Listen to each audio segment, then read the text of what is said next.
दोस्तों नमस्कार। ये है मार्गदर्शन फॉर सिविल सर्विसेज। मैं अनुराग चौधरी। दोस्तों एनसीईआरटी सार संग्रह श्रृंखला में आज की वीडियो में प्रस्तुत है सामान्य अध्ययन का अत्यंत ही महत्वपूर्ण खंड आधुनिक भारत का इतिहास। संपूर्ण आधुनिक भारत के इतिहास को हम कुल 5 भागों में कवर करेंगे। आज आप इसका पहला भाग पढ़ेंगे। तो आइए शुरू करते हैं आज का वीडियो एनसीईआरटी सार संग्रह के आधुनिक भारत के इतिहास का भाग 1। सबसे पहले इसमें हम यूरोपीय कंपनियों के आगमन के बारे में जो महत्वपूर्ण प्रश्न बनते हैं उनके बारे में पढ़ेंगे। पहला प्रश्न है, व्यापार के लिए समुद्री मार्ग से भारत आने वाले प्रथम यूरोपीय कौन थे? तो ये थे पुर्तगाली। व्यापार के लिए समुद्री मार्ग से भारत आने वाले प्रथम यूरोपीय पुर्तगाली थे। यूरोप से भारत आने के लिए समुद्री मार्ग की खोज किसके द्वारा की गई थी? तो यूरोप से भारत आने के लिए समुद्री मार्ग की खोज वास्को डी गामा द्वारा की गई थी और ये सबसे पहले 17 मई 1498 को भारत पहुंचा था। अगला प्रश्न है, कालीकट बंदरगाह के तट पर किसने वास्को डी गामा का स्वागत किया था? तो ये था जमोरिन, जो कि वहाँ का स्थानीय शासक था। इसने कालीकट बंदरगाह पर वास्को डी गामा का स्वागत किया था। पुर्तगालियों ने भारत में सर्वप्रथम अपनी व्यापारिक कोठी या फैक्ट्री कहाँ स्थापित की थी? कोच्चि में पुर्तगालियों ने भारत में अपनी सबसे पहली व्यापारिक कोठी स्थापित की थी। पुर्तगाली उपनिवेश का प्रथम वायसराय भारत में कौन नियुक्त हुआ था? Francisco de Almeida. 1505 ईस्वी में पुर्तगाली उपनिवेश का प्रथम वायसराय नियुक्त किया गया था। दोस्तों, भारत में तंबाकू की कृषि और प्रिंटिंग प्रेस को आरंभ करने का श्रेय पुर्तगालियों को दिया जाता है और भारत में सबसे पहले प्रिंटिंग प्रेस की स्थापना 1556 ईस्वी में गोवा में की गई थी। अगला प्रश्न है, हिंद महासागर में व्यापार को नियंत्रित करने के लिए शांत नीले जल की नीति ब्लू वाटर पॉलिसी किसने लागू की थी? तो दोस्तों, शांत या नीले जल की नीति यानी ब्लू वाटर पॉलिसी लागू करने वाला फ्रांसिस्को द अल्मीडा था, जो कि भारत में पुर्तगालियों का वायसराय था। इसने हिंद महासागर में व्यापार को नियंत्रित करने के लिए ब्लू वाटर पॉलिसी लागू की थी। विभिन्न देशों के खोजकर्ताओं के नाम देखते हैं। तो ये देखिए, वास्को डी गामा, इसने भारत के लिए यूरोप से भारत के लिए समुद्री मार्ग की खोज की थी। कोलंबस ने अमेरिका की खोज की थी। कैप्टन जेम्स कुक, ऑस्ट्रेलिया की खोज कैप्टन जेम्स कुक द्वारा की गई थी। तस्मान ने तस्मानिया और न्यूजीलैंड की खोज की थी और बार्थोलोम्यू डियाज ने केप ऑफ गुड होप यानी उत्तमासा अंतरीप की खोज की थी। भारत में पुर्तगाली शक्ति का वास्तविक संस्थापक किसे माना जाता है? तो दोस्तों, भारत में पुर्तगाली शक्ति का वास्तविक संस्थापक अल्बुकर्क को माना जाता है। किस वायसराय के काल में गोवा को पुर्तगालियों का औपचारिक मुख्यालय बनाया गया? Nuno da Cunha. Nuno da Cunha के शासनकाल में गोवा को पुर्तगालियों का औपचारिक मुख्यालय बनाया गया था। दोस्तों, पुर्तगालियों ने हिंद महासागर क्षेत्र में व्यापार पर नियंत्रण स्थापित करने के लिए कार्टेज आर्मेडा काफिला पद्धति यानी कार्टेज आर्मेडा कारवां सिस्टम प्रारंभ किया था। अगला प्रश्न है, पुर्तगालियों के बाद भारत में व्यापार करने आए डच कहाँ के निवासी थे? तो डच हॉलैंड के निवासी थे, जिसको कि वर्तमान में नीदरलैंड कहा जाता है। तो याद रखिएगा, पुर्तगालियों के बाद भारत में आने वाले जो विदेशी व्यापारी थे वो डच थे। वो हॉलैंड के निवासी थे, जिसका कि वर्तमान नाम नीदरलैंड है। आइए देखते हैं, भारत में विदेशी कंपनियों का आगमन किस प्रकार से हुआ था, उनका क्रम देख लेते हैं और वर्ष देखते हैं। इसके साथ ही उन्होंने भारत में प्रथम फैक्ट्री या कोठी कहाँ स्थापित की थी उसके बारे में। तो सबसे पहले पुर्तगाली ईस्ट इंडिया कंपनी, एस्तादो द इंडिया इसका नाम था। पुर्तगाल जो था ये पुर्तगाल देश की थी। स्थापना 1498 ईस्वी में हुई थी और भारत में प्रथम फैक्ट्री इसकी कोच्चि यानी कोचीन में स्थापित की गई थी। दूसरी जो कंपनी थी वो है अंग्रेजी east India company, the governor and company of merchant of London trading into the east Indies. ये ब्रिटेन की कंपनी थी जो कि सन 1600 ईस्वी में स्थापित हुई थी और सूरत में ईस्ट इंडिया कंपनी की जो प्रथम फैक्ट्री स्थापित हुई थी। तीसरी कंपनी थी United East India Company of Netherland. Netherland यानी हॉलैंड के निवासी थे ये लोग। डच जो थे 1602 ईस्वी में इस कंपनी की स्थापना हुई थी और इसने पहली फैक्ट्री मसूलीपट्टनम में स्थापित की थी। Danish east India company Denmark द्वारा स्थापित की गई थी सन 1616 ईस्वी में। त्रैंको ब्रार यानी त्रावणकोर में इसकी प्रथम फैक्ट्री स्थापित हुई थी। फ्रांसीसी ईस्ट इंडिया कंपनी द इंडेस ओरिएंटलेस फ्रांस द्वारा स्थापित की थी। ये फ्रांस का कंपनी थी। 1664 में इसकी स्थापना हुई थी और पहली व्यापारिक कोठी इसकी फैक्ट्री जो थी वो सूरत में स्थापित हुई थी। कई बार दोस्तों यूरोपीय व्यापारियों का भारत में आगमन का क्रम पूछता है, तो याद रखिएगा पुर्तगाली, डच, ब्रिटिश, डेनिश, फ्रांसीसी और स्वीडिश। बहुत ही अच्छा है। पुड यानी पुर्तगाली, डच, फिर ब्रिटिश को अंग्रेज आप कह लीजिए, फिर डेनिश, फिर फ्रेंच और उसके बाद में सबसे बाद में स्थापित जो कंपनी थी वे स्वीडिश थी। यूरोपीय शक्तियों में भारत में पुर्तगाली कंपनी का सर्वप्रथम 1498 ईस्वी में प्रवेश किया और भारत में सबसे अंत यानी 1961 में भी यही गए थे। तो सबसे पहले पुर्तगाली कंपनी स्थापित हुई थी भारत में 1498 में और सबसे बाद में भारत से 1961 में जो है पुर्तगाली गए थे। अगला प्रश्न है, किस यूरोपीय शक्ति द्वारा भारत से मसालों के निर्यात के स्थान पर कपड़ों के निर्यात को प्राथमिकता दी गई थी? तो डचों द्वारा मसालों के स्थान पर कपड़ों के निर्यात को प्राथमिकता दी गई थी। भारत के साथ व्यापार के लिए सर्वप्रथम संयुक्त पूंजी कंपनी किसने आरंभ की थी? डचों ने। वर्ष 1759 में बेदरा का युद्ध किन दो यूरोपीय शक्तियों के मध्य लड़ा गया था? तो डच और अंग्रेजों के मध्य 1759 में बेदरा का युद्ध लड़ा गया था। लंदन में ब्रिटिश ईस्ट इंडिया कंपनी के गठन के समय भारत का सम्राट कौन था? सम्राट अकबर था जब लंदन में ब्रिटिश ईस्ट इंडिया कंपनी की स्थापना हुई थी। ब्रिटिश सम्राट जेम्स प्रथम का दूत बनकर भारत में व्यापारिक कोठी स्थापित करने के उद्देश्य से जहांगीर के दरबार में आने वाला ब्रिटिश नागरिक कौन था? तो ये था कैप्टन हॉकिंस। ये 1608 ईस्वी में जहांगीर के दरबार में आया था।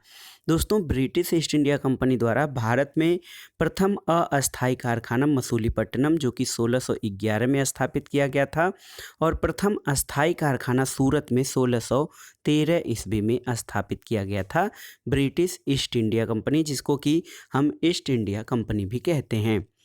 ईस्ट इंडिया कंपनी के किस गवर्नर को औरंगजेब द्वारा भारत से निष्कासित किया गया था? सर जॉन चाइल्ड को। और हैमिल्टन के द्वारा सफल उपचार किए जाने के कारण किस मुगल बादशाह द्वारा ईस्ट इंडिया कंपनी के लिए वर्ष 1717 में महाधिकार पत्र जारी किया गया था? तो फर्रुखसियर के शासनकाल में ईस्ट इंडिया कंपनी के लिए महाधिकार पत्र जारी किया गया था। दोस्तों, 1661 ईस्वी में इंग्लैंड के राजा चार्ल्स द्वितीय का विवाह पुर्तगाली राजकुमारी कैथरीन के साथ हुआ था और इस अवसर पर पुर्तगालियों ने चार्ल्स द्वितीय को दहेज के रूप में बम्बई द्वीप प्रदान किया था। 1668 ईस्वी में चार्ल्स द्वितीय ने 10 पाउंड वार्षिक किराया लेकर बम्बई ईस्ट इंडिया कंपनी को दे दिया था। अगला प्रश्न है दोस्तों, ये देखिए, प्रमुख शहरों के संस्थापक कौन थे? तो शहर है कलकत्ता। कलकत्ता की स्थापना जाब चारनाक द्वारा की गई थी। मद्रास की स्थापना फ्रांसिस डे ने की थी। नई दिल्ली जो है, जो आधुनिक नई दिल्ली शहर है, एडविन लुटियंस और हर्बर्ट बेकर द्वारा उसका जो है स्थापत्य या वास्तुकला तैयार किया गया था। और बम्बई गेराल्ड आंगियार द्वारा इसकी स्थापना की गई थी।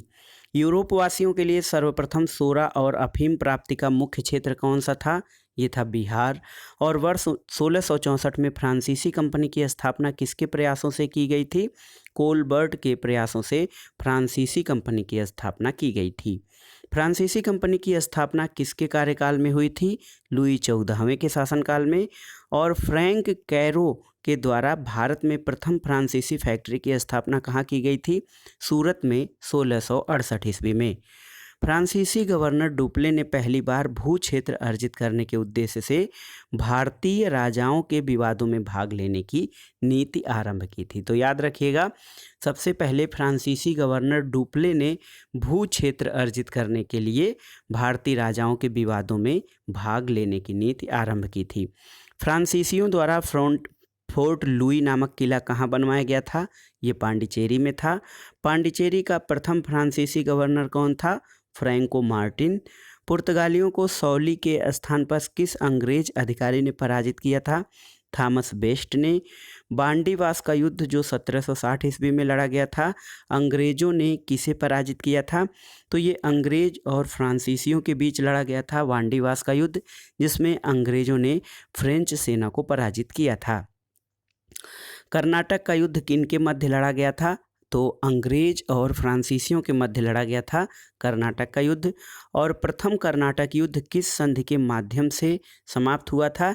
एक्स ला चैपेल की संधि 1748 के द्वारा प्रथम कर्नाटक युद्ध की समाप्ति हुई थी। यहाँ पर देखिए कर्नाटक युद्ध के बारे में। प्रथम कर्नाटक युद्ध जो कि 1746 से 1748 ईस्वी तक चला था, ऑस्ट्रिया के उत्तराधिकार का युद्ध ये था। और इसकी अंत जो था वो एक्स ला चैपल की संधि 1748 द्वारा हुआ था। इसका परिणाम अनिर्णित रहा था। द्वितीय कर्नाटक युद्ध 1751 से 1755 तक चला था, कर्नाटक के उत्तराधिकार का युद्ध था।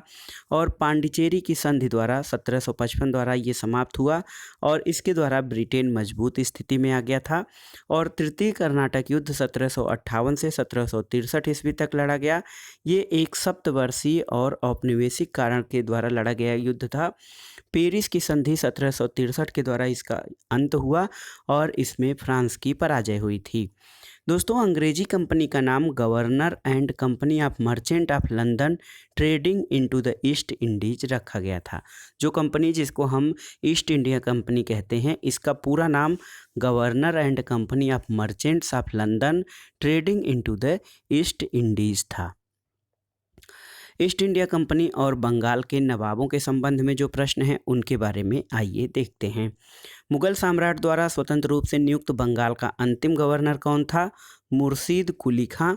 1717 से 1727 ईस्वी तक इसका शासन रहा। मुर्शीद कुली खां ने अपनी राजधानी ढाका से कहाँ स्थानांतरित की थी? तो मुर्शिदाबाद। बंगाल के किस गवर्नर ने यूरोपियों की तुलना मधुमक्खियों से की थी? अली वर्दी खां की। 20 जून 1756 को प्रसिद्ध ब्लैक होल की घटना बंगाल के किस नवाब के शासनकाल में हुई थी?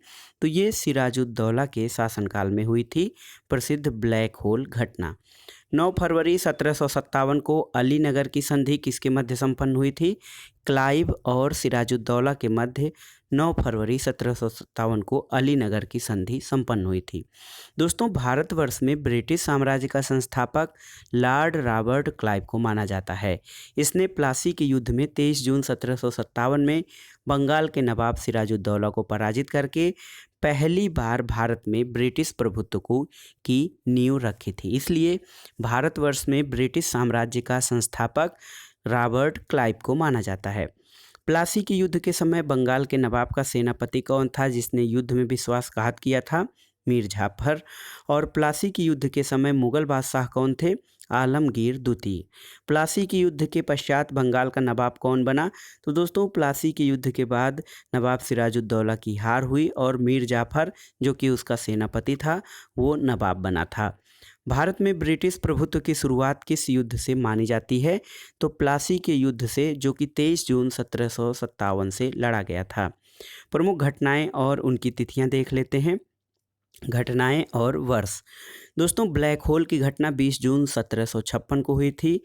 अलीनगर की संधि 9 फरवरी 1757 को। प्लासी का युद्ध 23 जून 1757 से प्रारंभ हुआ था। बक्सर का युद्ध 22 अक्टूबर 1764 को। इलाहाबाद की प्रथम संधि 12 अगस्त 1765। इलाहाबाद की द्वितीय संधि 16 अगस्त 1765 और बनारस की संधि 1773 में हुई थी। अगला प्रश्न है कि वर्ष 1760 में अंग्रेजों ने मीर जाफर को हराकर किसे बंगाल का नवाब बनाया था? तो मीर कासिम को। 1760 में मीर जाफर के स्थान पर मीर कासिम को बंगाल का नवाब बनाया गया था। दोस्तों, 22 अक्टूबर 1764 को बक्सर के युद्ध में अंग्रेजों ने मीर कासिम, अवध के नवाब सिराजुद्दौला और दिल्ली के मुगल सम्राट शाह आलम द्वितीय की सम्मिलित सेना को पराजित किया था। और माना जाता है कि बक्सर के युद्ध द्वारा अंग्रेजों का प्रभुत्व भारत में वास्तविक रूप से स्थापित हो गया था। अगला प्रश्न है कि बक्सर के युद्ध के समय ब्रिटिश सेना का सेनापति कौन था? हेक्टर मुनरो था। और बक्सर के युद्ध के समय बंगाल का नवाब मीर जाफर था।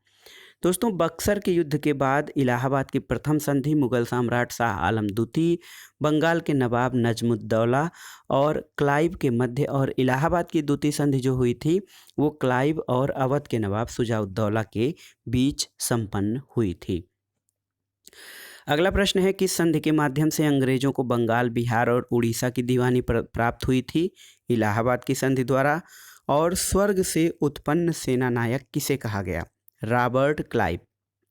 दोस्तों अंग्रेजी गवर्नर रॉबर्ट क्लाइव को स्वर्ग से उत्पन्न सेनानायक कहा गया था। इलाहाबाद की संधि के बाद बंगाल में द्वैध शासन की स्थापना किसके द्वारा की गई थी? रॉबर्ट क्लाइव के द्वारा। ये देखिए, उत्तर मुगलकालीन राज्यों के संस्थापक कौन थे और उनका स्थापना जो वर्ष था वो क्या था? बंगाल की स्थापना 1757 से 1727 के बीच में मुर्शीद कुली खान द्वारा की गई थी। हैदराबाद 1724 ईस्वी में निजामुल मुल्क, जिसका कि वास्तविक नाम चिनकिलिच खां था, इसके द्वारा की गई थी। भरतपुर की स्थापना 18वीं शताब्दी में चूड़ामन और बदन सिंह द्वारा। कर्नाटक की स्थापना 18वीं शताब्दी में सदातुल्ला खां द्वारा की गई थी। और अवध जो था 1722 से 24 ईस्वी के बीच सआदत खान यानी बुरहान उल मुल्क के द्वारा अवध की स्थापना की गई थी। जयपुर जो उत्तर मुगलकालीन राज्य था, जयपुर का 18वीं शताब्दी में सवाई राजा जयसिंह के द्वारा स्थापित था। रुहेल पठान 18वीं शताब्दी में मोहम्मद खां बंगस द्वारा, और मैसूर 18वीं शताब्दी में हैदर अली द्वारा स्थापित किया गया था। ये सब उत्तर मुगलकालीन राज्य थे और उनके संस्थापक।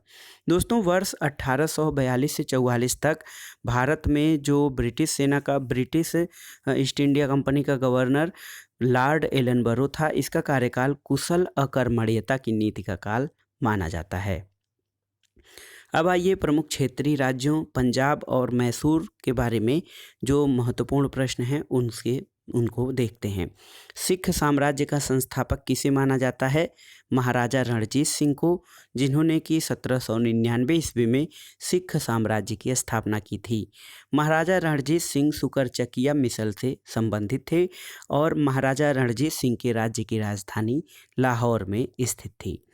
अगला प्रश्न है कि महाराजा रणजीत सिंह ने सुप्रसिद्ध कोहिनूर हीरा किससे प्राप्त किया था? शाह शुजा से। और 25 अप्रैल 1809 को अमृतसर की संधि किनके मध्य संपन्न हुई थी? महाराजा रणजीत सिंह और अंग्रेजों के मध्य 25 अप्रैल 1809 को अमृतसर की संधि संपन्न हुई थी। दोस्तों महाराजा रणजीत सिंह एक धर्मनिरपेक्ष शासक थे और उन्होंने कहा था कि ईश्वर की इच्छा थी कि मैं सब धर्मों को एक निगाह से देखूं, इसलिए उन्होंने मेरी दूसरी आंख की रोशनी ले ली। वर्ष 1845 में प्रारंभ हुआ प्रथम आंग्ल सिख युद्ध के दौरान भारत का गवर्नर जनरल कौन था? लॉर्ड हार्डिंग प्रथम आंग्ल सिख युद्ध किस संधि के द्वारा समाप्त हुआ था? लाहौर की संधि 1806 ईस्वी द्वारा। महाराजा रणजीत सिंह का उत्तराधिकारी कौन था? तो खड्ग सिंह जो थे महाराजा रणजीत सिंह के उत्तराधिकारी थे। महत्वपूर्ण संधियों के बारे में देखते हैं। दोस्तों पुरंदर की संधि 1665 ईस्वी में हुई थी। बड़गांव की संधि 1779 में। सालबाई की संधि 1782 में। देवगांव की संधि 1803 में। सुरजी अर्जुन गांव की संधि 1803 ईस्वी में। पूना की संधि 1817 में। लाहौर की संधि 1806 में और अमृतसर की संधि जो थी वो 1809 ईस्वी में संपन्न हुई थी। अगला प्रश्न है द्वितीय आंग्ल सिख युद्ध किस गवर्नर जनरल के कार्यकाल में हुआ था? तो ये लॉर्ड डलहौजी के शासनकाल में हुआ था।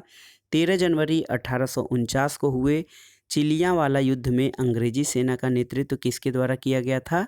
लॉर्ड गफ के द्वारा किया गया था। सिख साम्राज्य का अंतिम शासक कौन था? दलीप सिंह थे।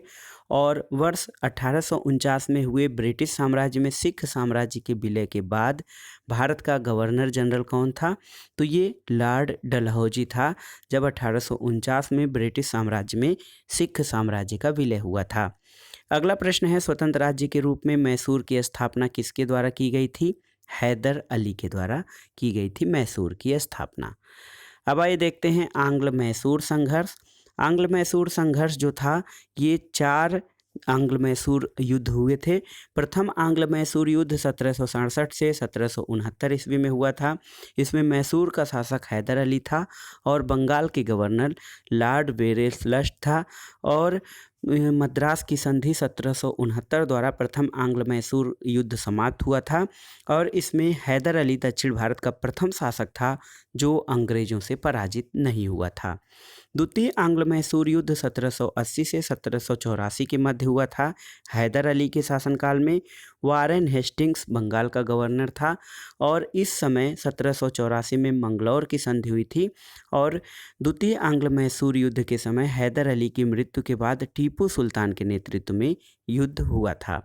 तृतीय आंग्ल मैसूर युद्ध जो कि 1790 से 1792 के बीच में लड़ा गया था। इस समय मैसूर का शासक टीपू सुल्तान था।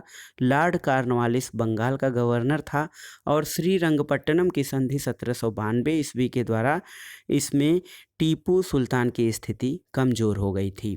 चतुर्थ आंग्ल मैसूर युद्ध 1799 ईस्वी में टीपू सुल्तान के शासनकाल में लड़ा गया था।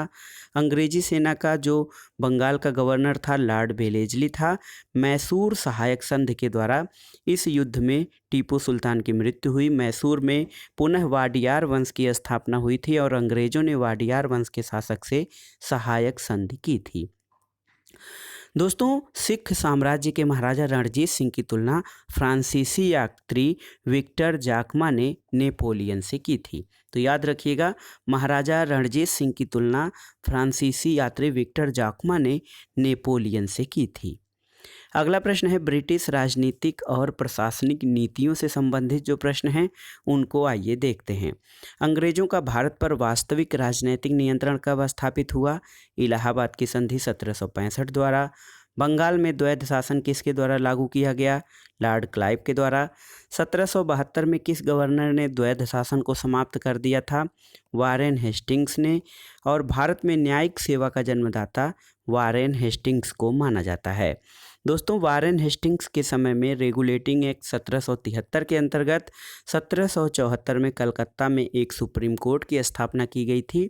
इसके प्रथम मुख्य न्यायाधीश सर एलिजा इम्पे थे। तो याद रखिएगा, रेगुलेटिंग एक्ट 1773 के अंतर्गत वर्ष 1774 में कलकत्ता में सुप्रीम कोर्ट की स्थापना की गई थी।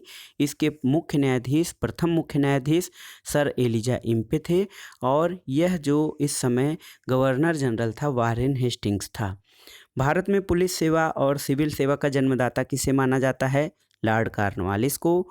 वर्ष 1863 में प्रथम भारतीय ICS अधिकारी बनने का गौरव किसे प्राप्त है? सत्येंद्र नाथ टैगोर को। ब्रिटिश भारत में लोक सेवा संबंधी आयोग जो थे उनके बारे में आइए देखते हैं। एचिंसन आयोग 1886 में लॉर्ड डफरिन गवर्नर जनरल था उस समय। इस्लिंगटन आयोग 1912 में लॉर्ड हार्डिंग द्वितीय के शासनकाल में बना था और ली आयोग 1923 में लॉर्ड रीडिंग के शासनकाल में स्थापित हुआ था। अगला प्रश्न है भारत सरकार अधिनियम 1935 के अंतर्गत संघीय लोक सेवा आयोग के गठन का प्रावधान किस आयोग के सुझाव पर किया गया था? तो ये था ली आयोग। इसके सुझाव पर संघीय लोक सेवा आयोग का गठन किया गया था। भूमि सुधार के उद्देश्य से भारत में अस्थायी बंदोबस्त प्रणाली किसके द्वारा लागू की गई थी? लॉर्ड कॉर्नवालिस के द्वारा। भारत में साम्राज्य विस्तार के उद्देश्य से सहायक संधि प्रणाली की शुरुआत किसने की थी? लॉर्ड वेलेस्ली ने। सहायक संधि स्वीकार करने वाला प्रथम राज्य कौन सा था? यह था हैदराबाद। 1798 ईस्वी में इसने सहायक संधि स्वीकार की थी। व्यापगत का सिद्धांत या राज्य हड़प नीति डॉक्ट्रिन ऑफ लैप्स को किसके द्वारा लागू किया गया था? तो दोस्तों, राज्य हड़प नीति या doctrine of lapse Lord Dalhousie द्वारा प्रारंभ किया गया था। अगला है कि राज्य हड़प नीति में कहा गया कि ऐसे राज्य जिनका निर्माण अंग्रेजों के सहयोग से हुआ है उन्हें राज्य के उत्तराधिकारी के लिए गोद लेने का अधिकार प्राप्त नहीं होगा। और किस रिपोर्ट के आधार पर डलहौजी ने अवध का अधिग्रहण किया था? आउटरम रिपोर्ट के आधार पर। यहाँ पर देखिए दोस्तों, व्यापगत सिद्धांत या राज्य हड़प नीति के अंतर्गत अभिगृहित किए गए जो राज्य थे और उनका वर्ष, तो सबसे पहले सतारा को वर्ष 1848 में, जैतपुर को 1849 में, संभलपुर को 1849 में, बघाट 1850 में, उदयपुर 1852, झांसी 1853, नागपुर 1854 और अवध को 1856 के में व्यपगत सिद्धांत के अंतर्गत ब्रिटिश शासन के अंतर्गत इसको अभिगृहीत कर लिया गया था। चतुराईपूर्ण निष्क्रियता या मास्टरली इनएक्टिविटी की नीति किससे संबंधित है? तो जॉन लॉरेंस से संबंधित है चतुराईपूर्ण निष्क्रियता की नीति। किस गवर्नर जनरल के कार्यकाल में भारत पर ईस्ट इंडिया कंपनी का शासन समाप्त हो गया था? लॉर्ड कैनिंग के शासनकाल में भारत पर ईस्ट इंडिया कंपनी का शासन समाप्त हुआ था। वर्ष 1861 में भारतीय दंड संहिता यानी इंडियन पीनल कोड किसके कार्यकाल में निर्मित हुई थी? लॉर्ड कैनिंग के शासनकाल में। और दोस्तों एक महत्वपूर्ण प्रश्न है कि राज्य उपाधि अधिनियम 1876 पारित करके महारानी विक्टोरिया को कैसर ए हिंद की उपाधि प्रदान की गई थी। अगला प्रश्न है लॉर्ड लिटन के कार्यकाल में किस अकाल आयोग का गठन किया गया था? तो ये था स्ट्रेची आयोग 1880 में। ये भारत का प्रथम अकाल आयोग था जो कि लॉर्ड लिटन के कार्यकाल में स्थापित किया गया था। भारत में अस्थायी स्वशासन का जनक किसे माना जाता है? लॉर्ड रिपन को। यहाँ पर देखिए ब्रिटिश काल में विभिन्न क्षेत्रों पर अधिकार, तो नेपाल को ब्रिटिश जो है नेपाल का 1816 में लॉर्ड हेस्टिंग्स के शासनकाल में जो है नेपाल पर अधिकार किया गया। सिंध पर 1843 में लॉर्ड एरनबेलो के शासनकाल में, और भूटान पर 1865 में लॉर्ड लॉरेंस के शासनकाल में, तथा बर्मा पर 1885 में लॉर्ड डफरिन के शासनकाल में अधिकार किया गया था। 1849 में ब्रिटिश शासन में पंजाब का विलय हुआ। उस समय डलहौजी 1848 से 1856 तक का शासनकाल था, और जब ब्रिटिश शासन में पंजाब का विलय हुआ था तो भारत का गवर्नर जनरल लॉर्ड डलहौजी था। ब्रिटिश शासन का भारतीय अर्थव्यवस्था पर प्रभाव से संबंधित जो प्रश्न हैं वो देखते हैं। धन निष्कासन के सिद्धांत यानी ड्रेन ऑफ वेल्थ थियरी का प्रतिपादन किसके द्वारा किया गया था? दादा भाई नौरोजी के द्वारा।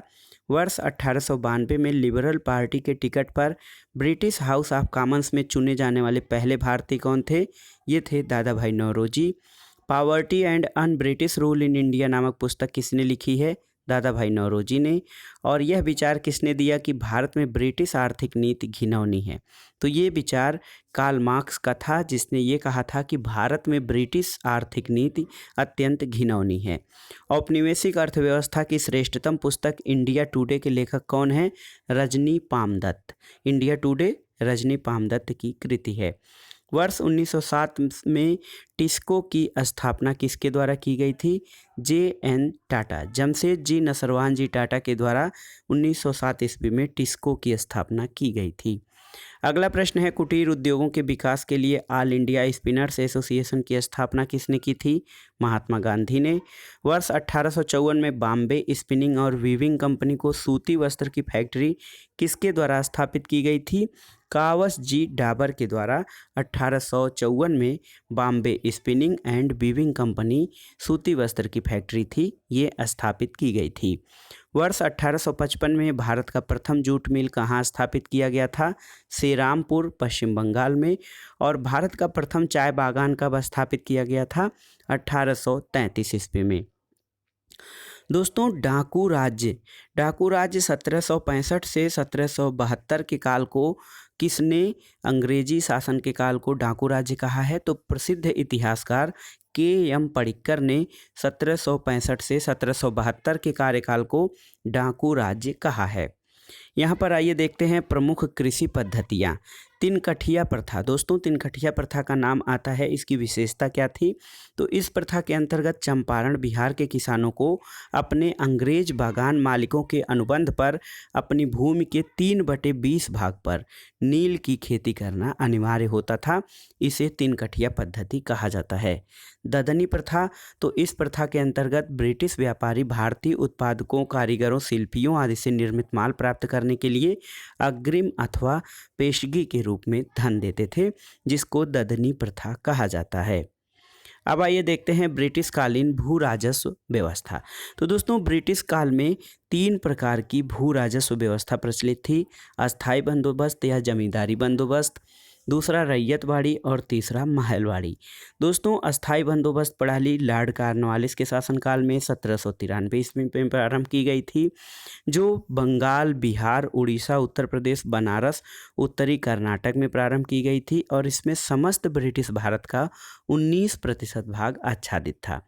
रैयतवाड़ी व्यवस्था टॉमस मुनरो, जो कि 1720 में प्रारंभ की गई थी, बम्बई, मद्रास और असम में समस्त ब्रिटिश भारत का 51% हिस्सा रैयतवाड़ी व्यवस्था के अंतर्गत शामिल था। इसके अलावा महलवाड़ी व्यवस्था हॉल्ट मैकेंजी के द्वारा 1822 में शुरू की गई थी। उत्तर प्रदेश, मध्य प्रदेश और पंजाब का हिस्सा इसमें शामिल था, जिसके अंतर्गत समस्त ब्रिटिश भारत का 30% भाग शामिल होता था। दोस्तों, अस्थाई बंदोबस्त व्यवस्था जो थी, इसमें भूमि अधिग्रहण सदैव के लिए जमींदार को दे दिया जाता था और ब्रिटिश सरकार को राजस्व देने की जिम्मेदारी जमींदार की थी। तो अस्थाई बंदोबस्त में जो है ब्रिटिश सरकार को राजस्व देने की जिम्मेदारी जमींदार की होती थी, जबकि ये जो रैयतवाड़ी व्यवस्था थी, इसमें ब्रिटिश सरकार को राजस्व देने की जिम्मेदारी रैयत यानी किसानों को होती थी और कर की दर रैयतवाड़ी व्यवस्था में 33% से लेकर 55% तक थी। इसके अलावा जो महलवाड़ी व्यवस्था थी, इसमें भूमि पर गांव का अधिकार होता था और ब्रिटिश सरकार को राजस्व देने की जिम्मेदारी समस्त गांव के मुखियाओं की होती थी और यहाँ पर कर की दर लगभग 60% तक थी। इन भू राजस्व व्यवस्थाओं का क्या प्रभाव पड़ा था? तो दोस्तों, पारंपरिक अर्थव्यवस्था का विघटन हो गया था, कृषकों में दरिद्रता आ गई थी, कृषि में ठहराव और अवनति आई, पुराने जमींदारों का उन्मूलन और नए जमींदारों का उदय हुआ तथा कृषि का वाणिज्यीकरण प्रारंभ हो गया था। अगला प्रश्न है, वह कौन सी भू राजस्व व्यवस्था थी जो सर्वाधिक ब्रिटिश क्षेत्रों पर लागू की गई? ये रैयतवाड़ी थी। अस्थाई बंदोबस्त या परमानेंट सेटलमेंट का सिद्धांत किससे संबंधित है? भू राजस्व के निर्धारण से। दोस्तों, भारत में रेलवे का जनक कौन था? तो लॉर्ड डलहौजी को भारत में रेलवे का जनक माना जाता है। लॉर्ड डलहौजी के प्रयत्नों के कारण महाराष्ट्र में सन 1853 में बम्बई से थाणे तक प्रथम ट्रेन चलाई गई थी। अगला है दोस्तों, गवर्नर जनरल वारेन हेस्टिंग्स ने इजारेदारी प्रथा फार्मिंग सिस्टम का प्रारंभ भू राजस्व की वसूली के लिए किया था। तो इजारेदारी प्रथा गवर्नर जनरल वारेन हेस्टिंग्स ने प्रारंभ किया था। अब आइए देखते हैं 1857 की क्रांति, जो भारत का प्रथम स्वतंत्रता संग्राम कहा जाता है, उससे संबंधित प्रमुख प्रश्न। 1857 की क्रांति सर्वप्रथम कहाँ से प्रारंभ हुई? तो मेरठ से 10 मई 1857 को प्रारंभ हुई थी 1857 की क्रांति। मेरठ को क्रांति नगरी भी कहा जाता है। 34वीं रेजिमेंट के सिपाही मंगल पांडे ने किस स्थान पर विद्रोह किया था? बैरकपुर, पश्चिम बंगाल में। 1857 के स्वाधीनता संग्राम के प्रतीक क्या थे? तो कमल और रोटी 1857 के स्वाधीनता संग्राम के प्रतीक रहे थे। वर्ष 1857 के विद्रोह का तात्कालिक कारण क्या था? एनफील्ड राइफल में चर्बी वाले कारतूसों का प्रयोग 1857 की क्रांति का तात्कालिक कारण था। दोस्तों, इसके अलावा जो देखा जाए, अंग्रेजों की शोषणकारी आर्थिक, राजनीतिक, धार्मिक और प्रशासनिक नीतियों के प्रभाव ने 1857 के विद्रोह को जन्म दिया था। 1857 के विद्रोह के समय भारत का गवर्नर जनरल कौन था? Lord Canning. 1857 के विद्रोह के समय ब्रिटिश प्रधानमंत्री कौन था? पामर्स्टन। याद रखिएगा, 1857 के विद्रोह के समय ब्रिटिश प्रधानमंत्री पामर्स्टन थे। और 1857 ईस्वी के स्वतंत्रता संग्राम से संबंधित पहली घटना कौन थी? तो सैनिकों का दिल्ली के लाल किलों पर पहुंचना, ये इस प्रथम स्वतंत्रता संग्राम की पहली घटना थी। 1857 के विद्रोह में भाग लेने वाले सर्वाधिक सैनिक किस राज्य से थे? तो अवध क्षेत्र से थे सर्वाधिक सैनिक।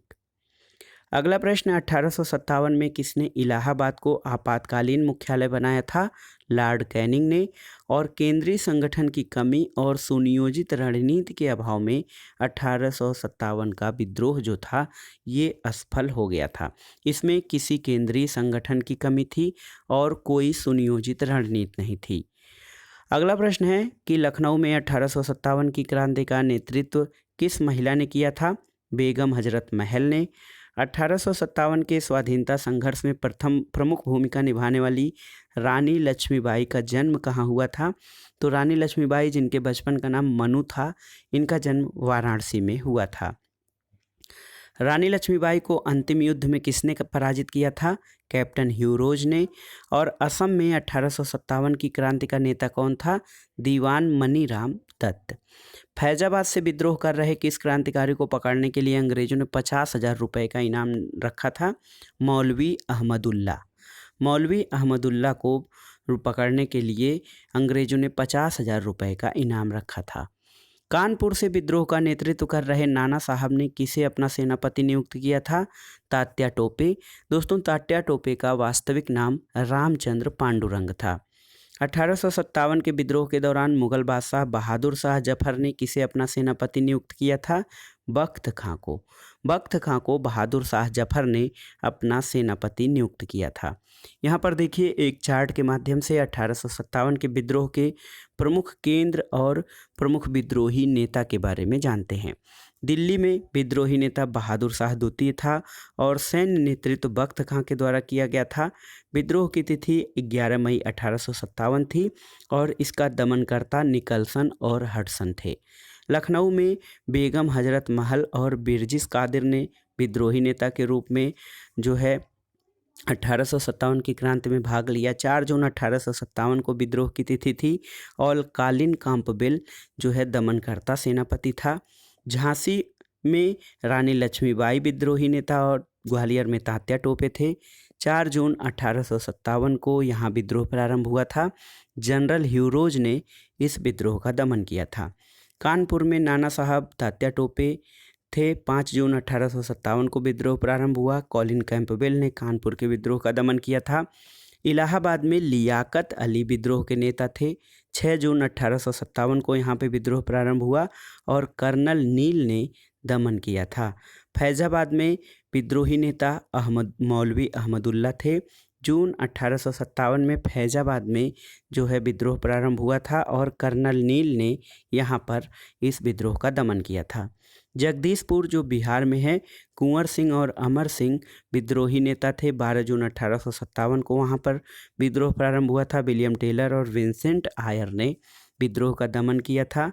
बरेली में खान बहादुर खां ने जून 1857 में विद्रोह किया। विंसेंट आयर ने बरेली में विद्रोह का दमन किया था। और फतेहपुर में अजीमुल्ला ने 1857 ईस्वी में विद्रोह किया था। जनरल रेनार्ड इसने फतेहपुर में 1857 के विद्रोह का अंत किया था। दोस्तों, 1857 का जो विद्रोह था उस समय मुगल शासक बहादुर शाह जफर थे और इन्हें इस विद्रोह का अखिल भारतीय नेता माना गया था। 1857 के विद्रोह के दमन के बाद भारत शासन अधिनियम 1858 पारित किया गया था और इसके माध्यम से भारत का शासन ईस्ट इंडिया कंपनी के हाथों से निकलकर ब्रिटिश क्राउन के हाथों में चला गया था। तो 1857 की क्रांति का सबसे महत्वपूर्ण परिणाम ये था कि भारत शासन अधिनियम 1858 पारित किया गया और भारत का शासन ईस्ट इंडिया कंपनी के हाथों से निकलकर ब्रिटिश क्राउन के हाथों में चला गया था। महारानी विक्टोरिया ने भारतीय प्रशासन को ब्रिटिश ताज के नियंत्रण में लेने की घोषणा कब की थी? 1 नवंबर 1858 को। और वर्ष 1857 के विद्रोह के दमन के बाद भारतीय सेना का पुनर्गठन के लिए किस आयोग का गठन किया गया था? पील आयोग, पील कमेटी का गठन किया गया था भारतीय सेना के पुनर्गठन के लिए। वर्ष 1858 के भारत शासन अधिनियम के द्वारा किसे भारत का प्रथम वायसराय बनाया गया था? लॉर्ड कैनिंग को। और 1857 के विद्रोह में कौन सा शायर अंग्रेजों का आलोचक था? तो ये थे मिर्जा गालिब। दोस्तों, भारत में शिक्षित मध्यम वर्ग और जमींदारों ने 1857 के विद्रोह में तटस्थता बनाए रखी थी। तो याद रखिएगा, शिक्षित मध्यम वर्ग और जमींदारों ने 1857 के विद्रोह में भाग नहीं लिया था और तटस्थता बनाए रखी थी। 1857 के विद्रोह के कारणों पर भारतीय भाषा में लिखने वाला प्रथम भारतीय कौन था? सर सैयद अहमद खान। और 1857 में जो विद्रोह हुआ था उसमें बिहार का नेतृत्व जगदीशपुर के जमींदार वीर कुंवर सिंह द्वारा किया गया था। 1857 के स्वतंत्रता संग्राम में किस राजवंश ने अंग्रेजों की सर्वाधिक सहायता की थी? ग्वालियर के सिंधिया। ग्वालियर के सिंधिया ने 1857 के स्वतंत्रता संग्राम में अंग्रेजों की सर्वाधिक सहायता की थी। 1857 की क्रांति पर आधारित प्रमुख पुस्तकें और उनके लेखक देखते हैं। The great rebellion Ashok Mehta की है। First war of independence Vinayak Damodar Savarkar यानी वीडी सावरकर द्वारा। 1857 S N Sen. Sipahi mutiny and the revolt of 1857 R C. Majumdar. History of Indian mutiny T R. Holmes. Rebellion 1857 P C. Joshi. College of the Indian revolt sir Syed Ahmed Khan. Causes of the Indian revolt की रचना sir Syed Ahmed Khan के द्वारा की गई थी। दोस्तों, ये जो 1857 के विद्रोह को स्वतंत्रता की पहली लड़ाई किसने कहा था? वीडी सावरकर ने। और 1857 के विद्रोह को एक षड्यंत्र की संज्ञा किसने दी थी? जेम्स आउटरम और डब्ल्यू टेलर ने। तथाकथित प्रथम राष्ट्रीय स्वतंत्रता संग्राम न तो प्रथम था, न ही राष्ट्रीय था और न ही स्वतंत्रता संग्राम था। ये कथन किसका है? तो दोस्तों, ये कथन आर.सी. मजूमदार का है। अगला प्रश्न है, भारतीय स्वाधीनता आंदोलन का सरकारी इतिहासकार कौन था? एस.एन. सेन। एस.एन. सेन भारतीय स्वाधीनता आंदोलन का सरकारी इतिहासकार था। 1857 के विद्रोह पर आधारित प्रमुख मत देखते हैं। एस.एन. सेन, ये कुछ धर्म के लिए लड़ाई के रूप में प्रारंभ हुआ वह स्वतंत्रता संग्राम के रूप में समाप्त हुआ, ये एस.एन. सेन का कथन है। अशोक मेहता का कथन है कि 1857 ईस्वी के विद्रोह का स्वरूप राष्ट्रीय था। वीडी सावरकर ने कहा कि 1857 का विद्रोह एक सुनिश्चित राष्ट्रीय स्वतंत्रता संग्राम था। Doctor RC. मजूमदार का कथन है कि तथाकथित प्रथम राष्ट्रीय संग्राम न तो प्रथम था, न राष्ट्रीय था और न ही स्वतंत्रता संग्राम था। सर जॉन लॉरेंस का मत है कि यह पूर्णतः सिपाही विद्रोह था। बेंजामिन डिज़रायली का विचार है कि 1857 का विद्रोह एक राष्ट्रीय विद्रोह था। पी. रॉबर्टसन का मानना है कि 1857 ईस्वी का विद्रोह केवल एक सैनिक विद्रोह था जिसका तात्कालिक कारण चर्बी युक्त कारतूस था। टी.आर. होम्स, ये सभ्यता और बर्बरता का संघर्ष माना है टी.आर. होम्स ने। डब्ल्यू टेलर और जेम्स आउटरम का कथन है कि यह अंग्रेजों के विरुद्ध हिंदू और मुसलमानों का संयंत्र था। रीज का कथन है कि यह ईसाई धर्म के विरुद्ध एक धर्म युद्ध था। दोस्तों, 1857 की क्रांति में रानी लक्ष्मीबाई की मृत्यु पर जनरल ह्यूरोज ने कहा था कि भारतीय विद्रोहियों में वह अकेली पुरुष थी। तो ये था आज का वीडियो। इसमें आपने देखा एनसीईआरटी सार संग्रह के अंतर्गत आधुनिक भारत के इतिहास का पहला भाग। इसके 4 भाग और हैं जिसको हम कवर करेंगे आगे की वीडियो में। ये वीडियो आपको कैसा लगा हमें कमेंट बॉक्स में ज़रूर बताइएगा। वीडियो को लाइक करें, शेयर करें और इस चैनल मार्गदर्शन फॉर सिविल सर्विसेज को सब्सक्राइब करें। वीडियो देखने के लिए धन्यवाद दोस्तों। नमस्कार।